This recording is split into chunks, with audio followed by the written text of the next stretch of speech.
Hey guys, welcome to another weekly focus. I hope you all had a great week and a fantastic one for that matter. So I'm just going to go ahead and show you guys like the trades we had this week. So let's do a quick trade recap and then I'll show you the opportunities we're looking at for next week. So I'm gonna start with NAS. So right here we had this trade on the 1st of August. So this is a trade I had on NAS. I was looking for a sell position on NAS. So I had my sell entry right here, and then once the trade progressed like we normally do, I moved my stop loss to break even, and currently this trade is running I think about 3 point something%, and this trade is still open. I haven't closed this one yet. And let's look at the other one. I had another one on the S&P. So with the S&P I had two attempts. So the first attempt came here, and this was on July 30th. Let's see, yeah, July 30th. So I had this entry on July 29th. So on July 29th I did attempt the sales on the S&P 500.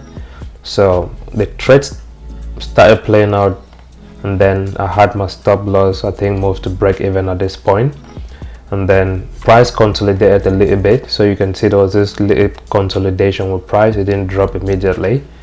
And let's see, and then I had to move my stop loss to break even, and then eventually price reversed. It took me out. So I was looking for a second entry, and then I had a second entry on the 1st of August, and this is it. I took a sell here, and then I moved my stop loss to break even. With the S&P trade, this was a 3.5 risk to reward, like the return on this one was 3.5. so I eventually closed this one. We had our stops to break even, and then price just went all the way to the downside as anticipated. So I closed this at 3.5%. So I still have this position on NAS100. So this is still open for me. I'm still holding this, and price has really moved again in my favor, but I haven't closed it, and I'm just looking at it and I'm monitoring it, and I'll see what to do, say next week or maybe today, like before the markets close. It just depends on what price is doing. Alright guys, so that's a trade recap. 3.5% on the S&P. We're currently running at about 3.8% on NAS, and I had a break even. So that it was like a fantastic week for me. Let me show you guys the opportunities we have for next week. So the first thing we have to look at is the DXY. So looking at it from multiple time frames, it makes it easy. But let's start say with the daily time frame. I'll bring the daily time frame right here, and this is the area I'm really focused on. Price moved down, there was this consolidation, price drop. So this is the area I'm focused on as of now. And let's just say, like from what we had last week, when I was looking at the DXY for last week, we had this downtrend, and then we had price violating it. So we had price trading outside, and I was expecting prices to test 105, and unfortunately price didn't really get to 105. We had buyers coming in, but price didn't get to 105. So I'm just going to make this bigger so we can let's see it properly. So we had price moving to the downside. We had this violation. I was expecting prices to then put in a new trend so we can test 105, and that wasn't the case. We even had prices testing the psychological number again, and at this point I was really confident that this price is probably going to move again to the upside and have a test of 105. So this didn't happen, and we just had prices moving to the downside, like impulsively like this. It moved to the downside. So with this piece of price action now, I have to make decisions for next week. I need to look at it and just say what price is doing. So if I take out this trend line, because we're done with that one, so let's look at price and see what price is doing and what price is telling us. So we had prices moving to the downside, we had a violation, and then we had prices continuing again to the downside. So in as much as I was expecting buyers to react from here and take prices to the upside to 105, the pressure that came in from the sellers was really massive. It just took out, it crushed all the buyers that were sitting at this area, and then we had prices now moving to the downside. So with this piece of price action, or this recent price action, it's like it just brings a new perspective to what price is most likely going to do, say for next week. So now we've seen sellers coming in impulsively, and when you look at the way price moves, when you have say a move like this, you should expect say pullbacks to come in. So there are two things I'm looking at. I'm looking at the long-term move and probably say the short-term or just a temporal move. So when you look at it on the daily time frame, you have this area here, you have this lows, you had a pullback, and then price made a low, taking out this area. If price has to continue in this direction, then we need to wait for pullbacks to come in.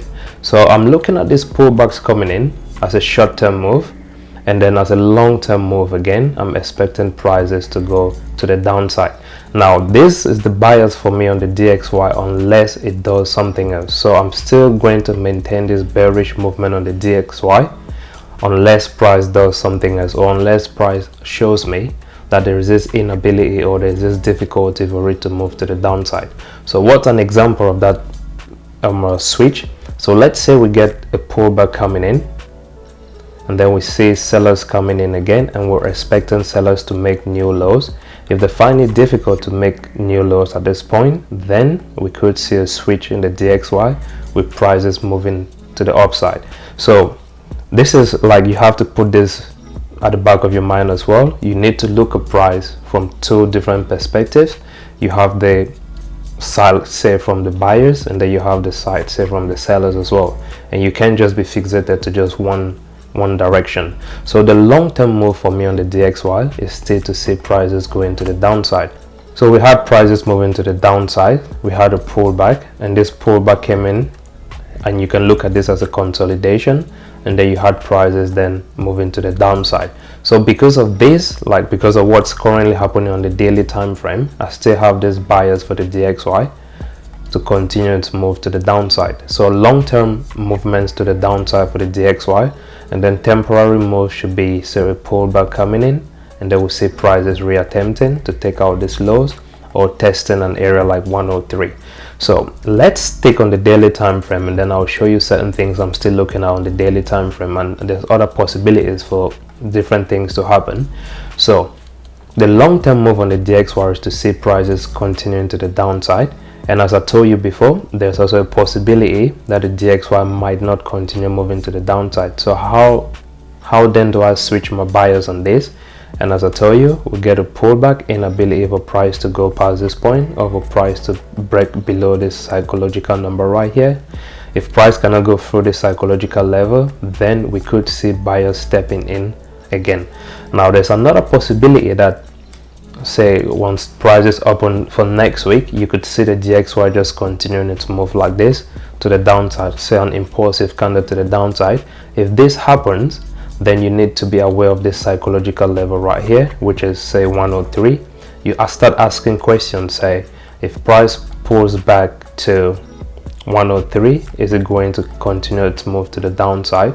Or if price pulls back to an area like this, does it come back inside, have a test of this, and then you see price moving again to the upside? So there's different scenarios that price can print on this chart, but then you need to have your bias, and then you stick to that bias. So for me, I still have this bias for the DXY to move to the downside, simply because we had this move, there was this pullback, consolidation, price moved again to the downside, and unless I see price finding it difficult to move to the downside, I still have this bias on the DXY to move to the downside, but then there is a possibility for price to move to the upside.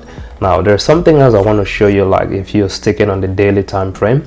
If you zoom out on the daily time frame, then you realize price has literally been trading within an area like this, and you can say this is say a consolidation. So this is what price has been doing. If you compare this price action to what we had here, you can tell price was in an uptrend, like a massive or this impulsive uptrend. But when you look at the DXY at this point, price has simply been consolidating over a long period of time.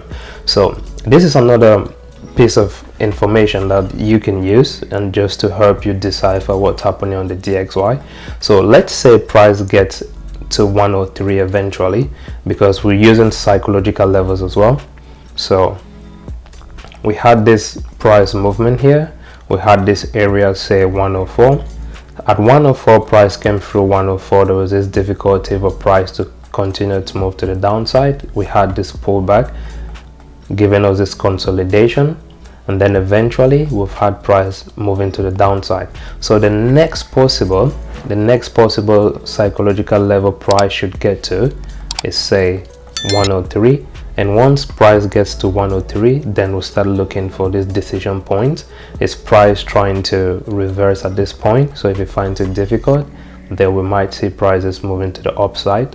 Or if price goes through 103 impulsively, then you can get to pull back, a correction and stuff like that, and then you see prices moving again to the downside, and this is going to give you another trend like this. So if this doesn't happen, then you expect, say, the reversal to come in, and then you see price testing an area like this, and then you see price moving to the upside. And again, this simply tells you the trend to the downside has been violated. So that's what I'm looking at on the daily time frame, and we can say move to lower time frames just to see what's happening, like say the 8-hour time frame. So on the 8-hour time frame, like the pullback that came in, you can look at it as a consolidation, and then there's been a break, or there's prices traded outside this consolidation. And if you trade something like this, then basic principles, once you have price consolidating and then you have a break, so you still have prices moving to the downside. So what you're expecting is say a pullback, and this pullback will come say to an area like 104. The pullback can end here. So how far is the pullback gonna come in is something I don't know. So let me do this. So we've had this consolidation on the 8-hour time frame. Price moves to the downside, and we're expecting a pullback to come in. Now, how far is the pullback going to come in? That's something that's difficult for me to tell, because we could see the pullback coming into 104. We could see the pullback ending at an area like this, and then you see price moving again to the downside, or you see price coming into 104, then you see sellers stepping in. So it's always quite difficult to tell like the exact area or the exact point price is going to move to. But all you can do is say look at this psychological level here and say if the pullback is coming in, combining it with this consolidation, then we could see prices testing an area like this, and then you see sellers coming in again. So that's what I'm looking at on the DXY, so the 8-hour time frame, and it's not different say from the 4-hour time frame. That's why I stayed on the daily time frame and did most of the explanation, because now there's a lot of noise coming in say on the 4-hour time frame and stuff like that. And if you was looking at the DXY at this point, you could say yes, we had this consolidation, but price was moving to the downside, and after this consolidation price dropped again to the downside. So you can look at it say on the hourly time frame, but there's just more noise on the DXY as you step down to lower time frames. So on the hourly time frame, again, massive consolidation, and then there's a breach of that area, so we should expect pullbacks coming in, and then you see prices moving again to the downside, unless the DXY tells you it's quite difficult or it's impossible for it to make a move to the downside. Then you start looking for possibilities to buy the DXY. So that's it for me on the DXY. So let's look at other pairs, and let's say, all right, let me show you this back on the daily time frame. So before we look at other pairs, back on the daily time frame, so what we're looking on the daily time frame, we're expecting pullbacks to come in on the DXY, and then we'll see sellers stepping in again to take prices lower or have an attempt of say 103, and we could see prices coming in as well to like an area say 104, and then you see sellers stepping in again. So with this information on the DXY, now we can look at other pairs. So the first one, I'm going to look at US30. So let's say we're looking at US30 right now, and we've had prices, this is the daily time frame as well, we had prices moving to the upside, just giving you this characteristic highs and lows. So every time there's a touch here, price is taking out these highs, and then we have this area, and then there was an inability for price to take out these highs. So we had this happening on the daily time frame, and then we've had prices trading outside this trend line. So you can say this is like a violation of this trend line, but then you can combine this with certain principles as well. So if I take out this trend line, which seems to have been violated right now, so let's take this out, We can hide this. All right, cool.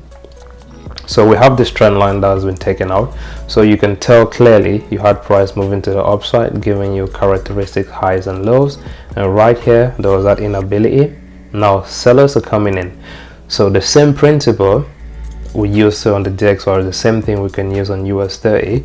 So if price is moving and then you have a switch in direction, now sellers are stepping in. For sellers to continue in this direction, you need to see some kind of a pullback. So we should expect pullbacks to come in on US30. Once these pullbacks come in, then we'll be looking for a possibility to sell. So I'm looking at this from the daily time frame because it makes more sense if you look at it from the highest time frame, or like the time frame you consider to be the highest time frame. So for me, the daily time frame is the highest time frame I consider. I don't go above the daily time frame, and I don't go below the hourly time frame. So looking at it from this point, we have sellers coming in. If these sellers are going to continue, just like you had here, you had sellers coming in, you had this pullback, you should expect, say from these sellers that came in, you could expect, say, a pullback to come in, and then you see prices moving again to the downside. Now this is going to give you some kind of a trend on the daily time frame. So you're looking at, say, what happened here. You had this taking out this, you had this taking out this inability. So now you could say that like there's a switch, or there's a shift from an uptrend to a downtrend, but it hasn't formed as of now because we still need the pullback to come in. And once the pullback comes in, then we look for this possibilities or this opportunity for us to sell.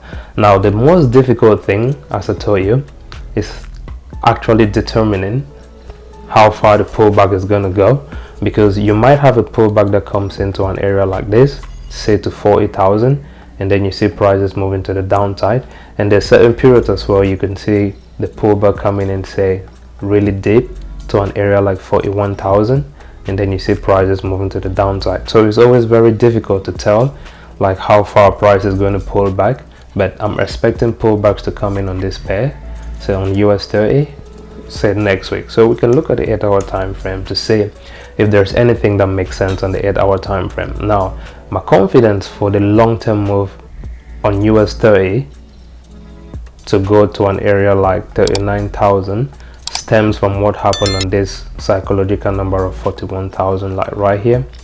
So when we had prices moving to the upside, we got, say, to 41,000, we had prices coming back down, and I was expecting prices to move from 40,000 and eventually take out an area like 41,000, so we could see prices moving to the upside. And that was simply because price was doing this and taking out these highs, which is just a characteristic move to the upside, or a characteristic uptrend. So when this didn't happen, and then I could tell that sellers are stepping in from this area, which is 41,000. Now with sellers coming in from 41,000, there's two possibilities as I told you. So the first one could be price just moving down, say all the way to 39,000.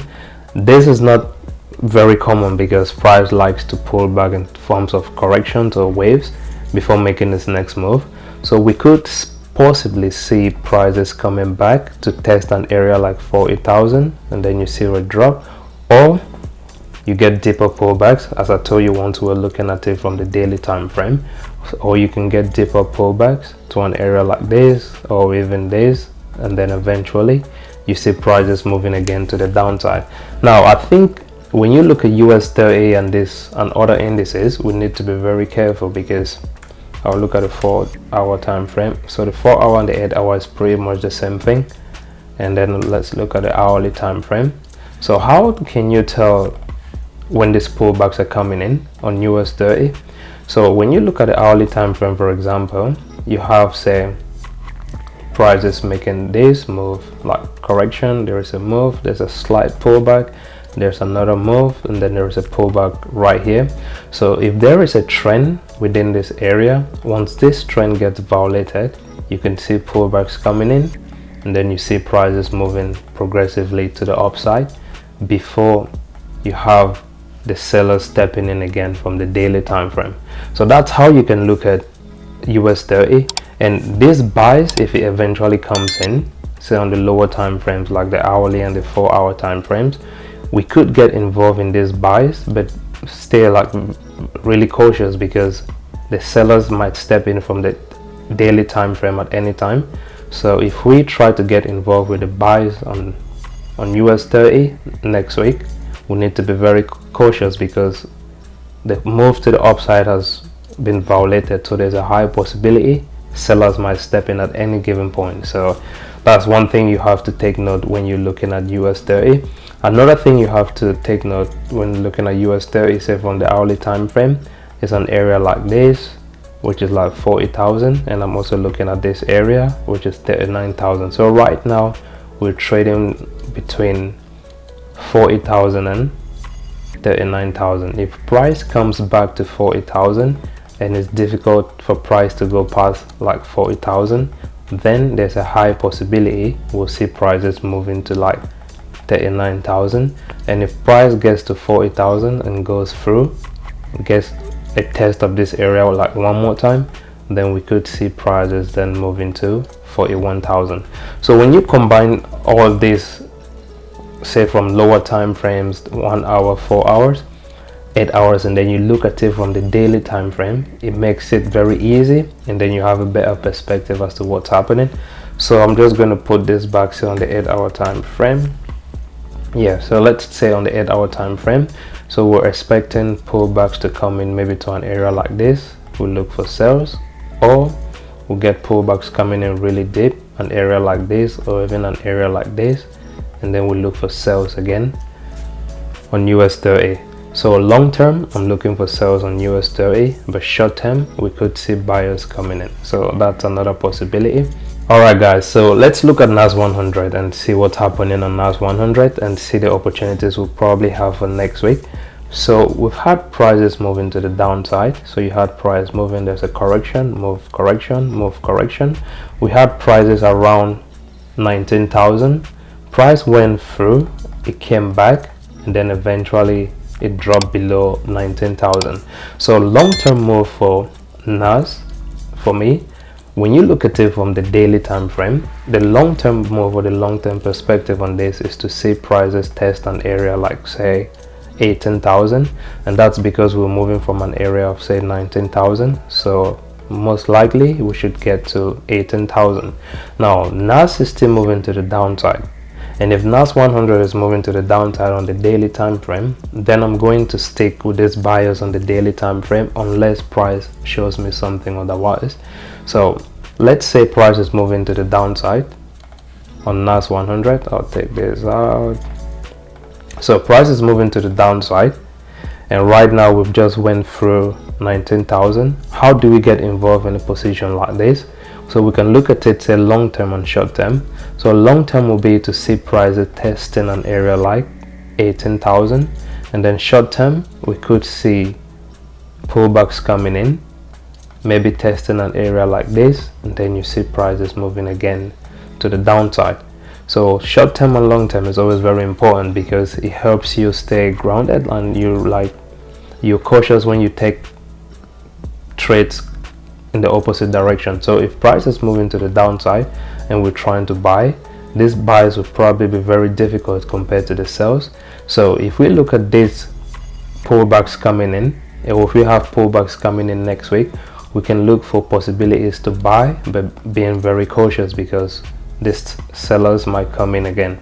And price has shown us like the sells on NAS100 and the S&P and those other pairs was really aggressive. So we need to be very cautious when taking buys on these pairs if we see any buys say next week. So long term on NAS, again, I'm still going to maintain this move to the downside unless price shows me otherwise, or unless price shows me something else. So we could see prices pulling back to an area like 19,000, and then we see prices stepping down to 18,000. So we can look, say other, let's say the 8-hour time frame, just to see if there's anything that makes sense from the 8-hour time frame. So when you look at the 8-hour time frame, all we see is this impulsive sales coming in. We went through an area of what, 19,000. So we could expect prices to test this area, and we see prices dropping again to 18,000. Another thing that's important here is this area right here where you have the psychological number of 19,000. You had this massive consolidation within this area before prices move to the downside. So if price has to pull back, an area like 19,000 makes more sense, like makes a lot of sense for prices to pull back to an area like this, and then we could eventually see sellers coming in. Or we could see prices pulling, say, to 19,000. You get a breach of this area, you get a test, and then you see prices moving all the way to 20,000. So that's also another possibility. And I think it's quite, compared to last week, when you look at what's happening this week, we might not really have like opportunities like say on Monday and stuff like that, because price needs to realign again for us to get tradable opportunities. So that's what I'm looking at on NAS100, but we could look at other time frames. So for example, let's say the 4-hour time frame. When you compare the 4-hour time frame and the 8-hour time frame, we had this massive consolidation here. Price went through and then eventually selling off. So expecting again pullbacks to an area like this, and then we'll see prices moving to the downside. And I think it's a similar thing that's happening on the hourly time frame. Massive consolidation, and then eventually we had prices moving to the downside. So with NAS100 we need to be very careful. So we're not trying to force anything, we're not trying to force the buys on these pairs. I'm still heavy on these sales on NAS100 unless price shows me something else again. So what's the possibility for me to switch my buyers on this pair? If this price coming in, say from the daily time frame, yeah, all right, give me a second guys. So if this price coming in from the daily time frame, so if we get something like this, there's a move to the downside, we should expect a correction to come in, and then sales that's taking out an area like this. But if this sales find it difficult to take out this area, so we could test say 18,000. If there's that difficulty to take out an area like this, we could see buyers stepping in, going above 19,000, getting a test of this area, and then you see prices moving all the way to 20,000. Get a test of this area, we could see prices dropping or breaching this area, giving you another pullback, and then price continuing to move again to the upside. So it's quite, I think it's a very simple strategy or simple approach to look at price. And it's when you combine just the psych numbers, like the psychological levels and these trend lines, it makes it really easy to see what price is doing and the possibilities that can line up for us next week. All right then, so let's say with NAS100, I don't even think there's any need for us to spend time say on the hourly time frame, because we need a lot of pullbacks to come in for us to get involved on this trade. So we need these pullbacks to come in like so. We need pullbacks to come in like so for us to get sales, or just a little bit deeper for us to get sales. So that's what I'm looking at on NAS100.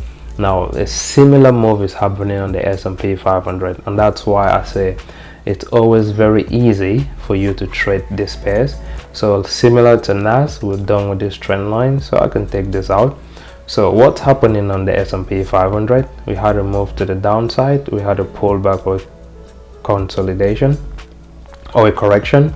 We had a move again to the downside, there was a pullback or a correction, and then we had sellers coming in really impulsive. So looking at it from the daily time frame, the next target for me long term was 5,300, and price came in really close to 5,300. It didn't really strike 5,300, so this is an area I'll be watching out for next week to see if prices can eventually trade all the way to 5,300, maybe just go a little bit under this and then coming back in, and then you see these pullbacks coming in for us to reattempt the sales. So that's something I'm looking at, because there's a high possibility this could play out like this on the S&P 500. So if the pullbacks come in, that's say a temporary move on the S&P 500, because long term for me it was still bearish, like we're still bearish on the S&P 500, but then we could see prices coming in to like 5,400, and then we see sellers stepping in, or you just get prices pulling back deeper and you still see sellers coming in. So we need to be very careful once these pullbacks start coming in, because you might be tempted to see these pullbacks coming in and think price is switching its direction already, but you need to see that inability for price to make new lows for you to say we're actually going to switch direction and start moving to the upside.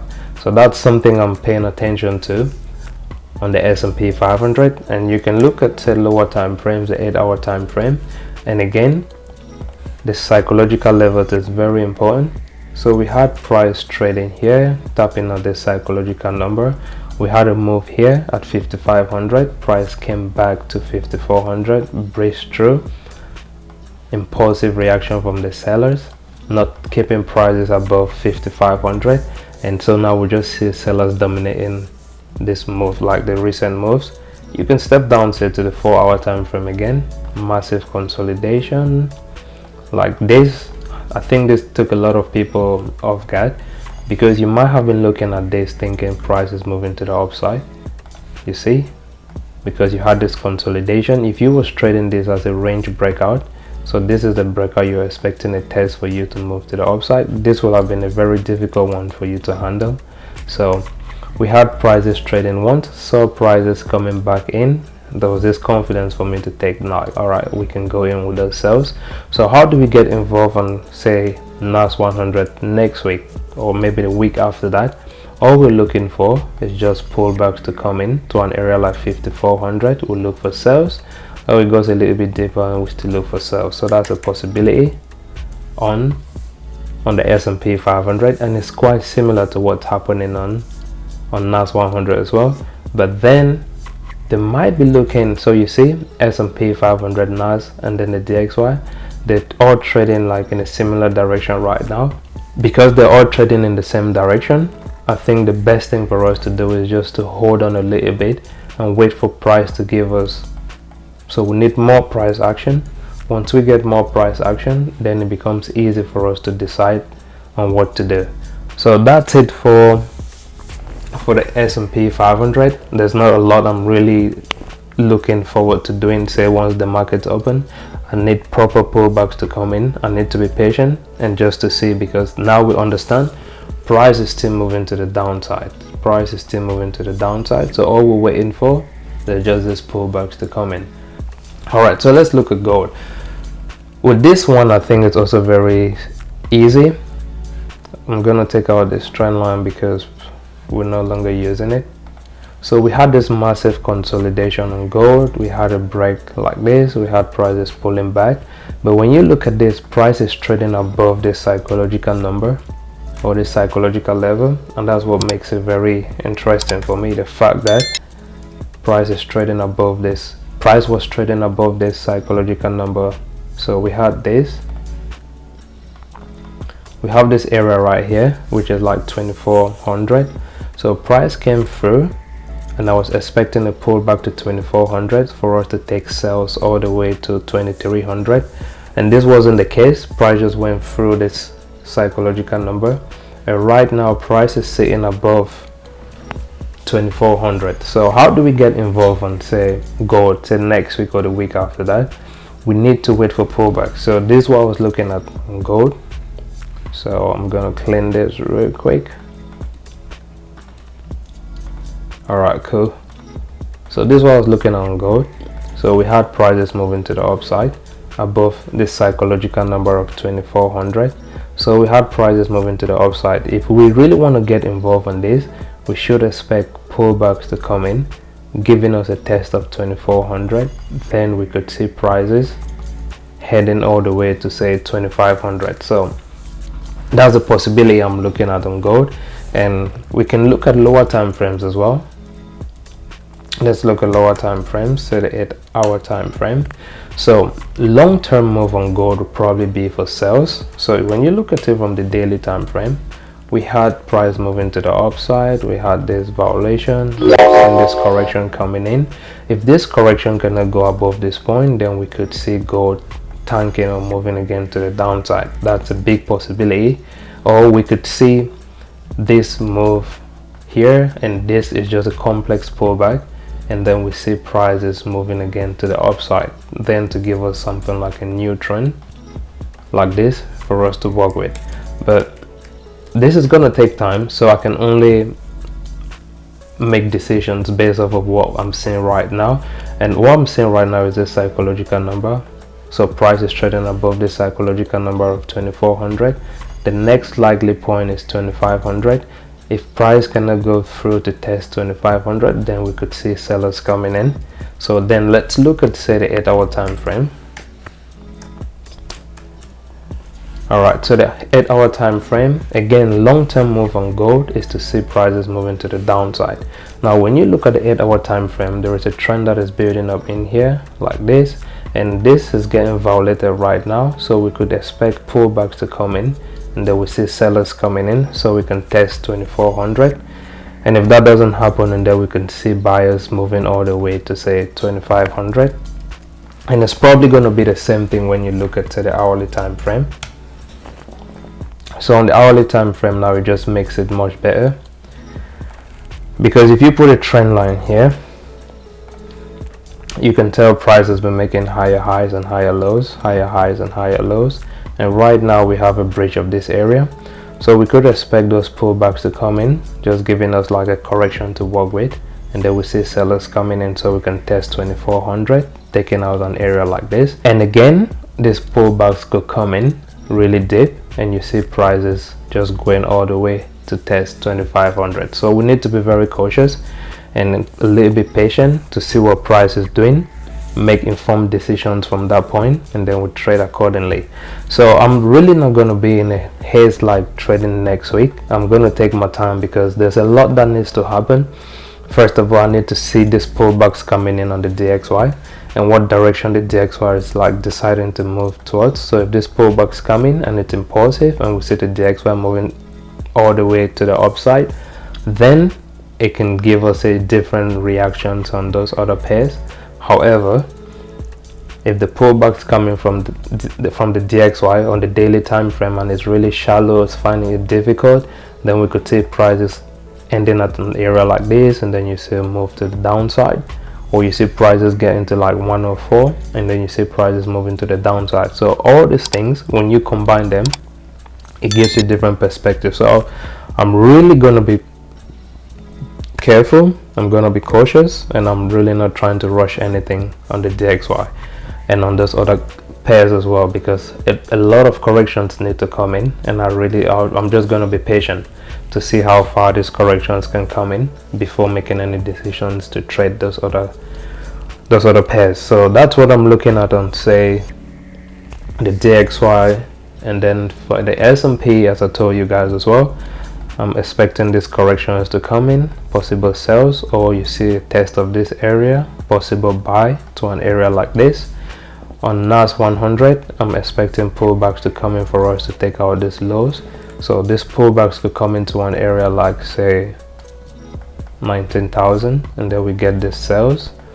Or if this doesn't happen, we could see the buyer stepping in, you get a test of an area like 19,000, and then you see prices moving to the upside. When you look at, say, US30, so on US30, this is just a similar move. Overall, we might be seeing price shifting from this uptrend to, say, a downtrend. So we could expect pullbacks to come in, we see prices moving to the downside, or you get a deeper pullback and you still see prices moving to the downside, or the initial one was a move like this and for price to move to the downside. So if this doesn't happen, you can see buyers stepping in, testing an area like this, and then headed for an area like, say, 41,000. So there's a lot of possibilities. Like, it's not, especially when price is trying to turn, you always get these complex moves compared to if price is just trending to one direction. So we need to really be careful. And when you look at gold as well, look at it from, say, the daily time frame or the highest time frame you're looking at, and we could see like there's this possibility for, say, a long-term move again to the downturn and stuff like that. But we can only deal with what we have currently. So the DXY, I'm expecting prices to, say, either direction. S&P as well, similarly, pullback sells, NAS pullback sells, US30 pullback sells, gold I'm looking for pullback sells. So let's see if the DXY eventually caps at this area and it starts moving again to the upside. This could most likely give us a lot of sales on those other asset classes. Alright guys, so this is it for this week's market focus. Sorry if you notice I'm a little bit under the weather. I'm not feeling too good, and if the energy is not coming in like the previous weeks, that's because I'm really not feeling fine. But I promise you guys next week I'm gonna be much better and we'll take it from there. Alright guys, if you found this interesting, don't forget to hit that like and subscribe button. See you during the next one. Bye for now.